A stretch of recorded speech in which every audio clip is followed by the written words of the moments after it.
السلام علیکم ورحمۃ اللہ وبرکاتہ۔ ناظرین کرام، کچھ لوگ ایسے ہیں کہ جب رات میں وہ سوتے ہیں تو ان کی آنکھ کھل جاتی ہے 2 بجے، 3 بجے،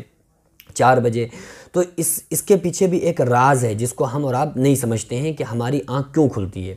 جب کوئی بندہ سوتا ہے نا تو اس کی ایک روح کی 2 قسمیں ہیں۔ ایک تو وہ ہے جو ازلی ہے اور ایک وہ ہے جو حقیقی ہے۔ تو حقیقی روح تو انسان کی ہر وقت موجود رہتی ہے، اگر وہ حقیقی روح اس کے جسم سے نکل جائے تو انسان مر جاتا ہے۔ ازلی روح جو ہوتی ہے یہ گھوما پھرا کرتی ہے، انسان کے سونے کے بعد وہ چلی جاتی ہے گھومنے پھرنے کے لیے۔ تو بہرحال یہ ہے کہ اگر رات میں کبھی بھی آپ کی آنکھ کھلے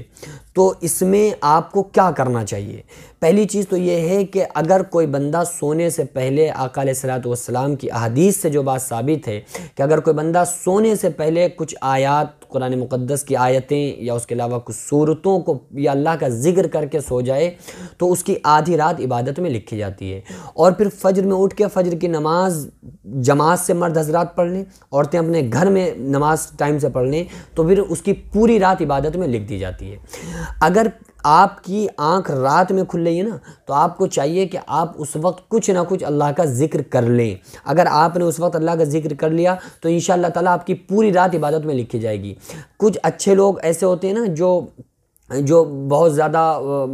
معمولات ان کے ہوتے ہیں، وظیفے ہوتے ہیں، کچھ پڑھ کے سوتے ہیں اور وہ کبھی نہیں پڑھ پائے تو ان کی رات میں ایک دم اچانک سے آنکھ کھل جاتی ہے۔ دیکھو کچھ لوگوں کی آنکھ تو کھلتی ہے، پیشاب لگایا تو اب وہ بھاگے جا رہے ہیں ایک دم اٹھے۔ اور سردیوں میں تو بڑا سخت معاملہ ہوتا ہے، پیشاب ایک زحمت لگتا ہے کہ یار اچھے خاصے VIP گرم گرم بستر کے اندر لیٹے ہوئے ہیں، اٹھنا دشوار ہے، اب پیشاب کرنے کے لیے انسان جائے۔ تو دیکھو انسان اتنا ضروری سمجھ رہا ہے پیشاب کو کہ وہ پھر بھی جا رہا ہے، وہ یہ نہیں سوچے گا کہ لاؤ یار یہیں کر لیں۔ وہ کوئی کتنا وہ بڑا انسان ہو، کتنا وہ پیسے والا ہو، اس سے کہو کہ بھائی تو اٹھ کے نہ جاؤ اپنے بستر میں کر لو، نہیں کرے گا کیونکہ اسے بستر خراب ہونے کا ڈر ہے۔ لیکن یار افسوس کہ اللہ کا ڈر نہیں ہے کہ ہم فجر میں اٹھ کے پھر نماز پڑھ لیں۔ فجر میں اٹھنا مشکل پڑ جاتا ہے، رات میں پیشاب لیٹرنگ لگ گئی تو فوراً دوڑا دوڑا جا رہا ہے کہ چلو، اور ایک کو ایک اٹھا کے لے کے جا رہے ہیں کہ چلو تم وہاں کھڑے ہو جانا۔ عورتیں وغیرہ ہوتی ہیں نا ڈرتی ہیں تو ایک دوسرے کو لے کے جاتی ہیں، بچے ماں باپ کو لے کے جاتے ہیں، کھڑے ہو جاؤ ہم پیشاب کر لیں۔ تو ایک دوسرے کے لیے انسان اٹھ رہا ہے، بستر کو چھوڑ رہا ہے، انسان کسی کو پیشاب لگا تو بستر چھوڑ کے جا رہا ہے۔ تو کیوں نہ اللہ کے لیے ہم اتنی قربانی دیں کہ فجر میں اٹھنا اور پھر اس کے بعد جب ہم اٹھتے ہیں پیشاب کے لیے تو چاہیے کہ وضو کر کے سوئیں، پوری رات انشاءاللہ آپ کی عبادت میں لکھی جائے گی۔ اللہ تبارک و تعالیٰ جب 2 اور 3 بجتا ہے نا رات کا تو اللہ تعالیٰ آسمانی دنیا پر ایک رحمت کی نگاہ ڈالتا ہے اور فرماتا ہے کوئی بیمار جو مجھ سے شفا مانگے تاکہ میں اسے شفا دے دوں، ہے کوئی بے اولاد جو مجھ سے اولاد مانگے تاکہ میں اسے صاحب اولاد بنا دوں، ہے کوئی بھوکا مجھ سے رزق مانگنے والا تاکہ میں اسے رزق دے کر اس کا پیٹ بھر دوں، ہے کوئی مجھ سے اپنی دعاؤں کو قبول کرانے والا تاکہ مجھ سے کوئی دعا مانگے ہم اس کی دعا کو قبول کر لیں۔ اللہ تعالیٰ تو روزانہ یہ تہجد کے وقت اعلان کرتا ہے، تو لیکن یہ کہ ہم چونکہ اپنے کانوں سے نہیں سنتے ہیں تو اس لیے ہم ان چیزوں کو نہیں مانتے ہیں، جبکہ آقا علیہ الصلوۃ والسلام نے جو بتایا ہمارے لیے وہی ضروری ہے۔ آقا علیہ السلام نے جو بتا دیا، ایک مسلمان کا یقین ہے کہ کچھ بھی ہو جائے لیکن ہمارے نبی صلی اللہ علیہ وسلم کی بات میں ڈاؤٹ اور شک نہیں کیا جا سکتا ہے۔ کیونکہ اللہ کے نبی صلی اللہ تعالیٰ علیہ وسلم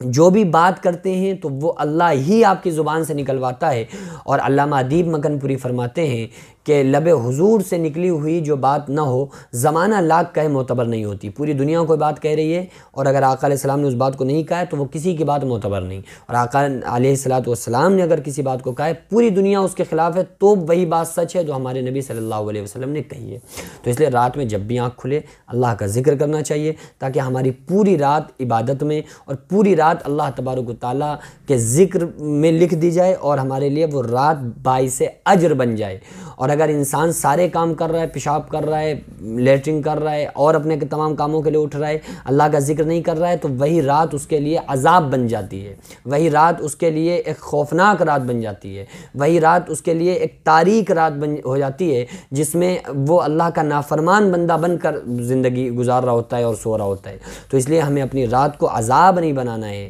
ہمیں اپنی رات کو اللہ تبارک و تعالیٰ کی یاد سے اپنی رات کو ایک بہترین رات بنانا ہے، ہمیں ایک اچھی رات جو عبادت میں لکھی جائے وہ رات ہم کو اللہ کے ذکر سے بنانا چاہیے۔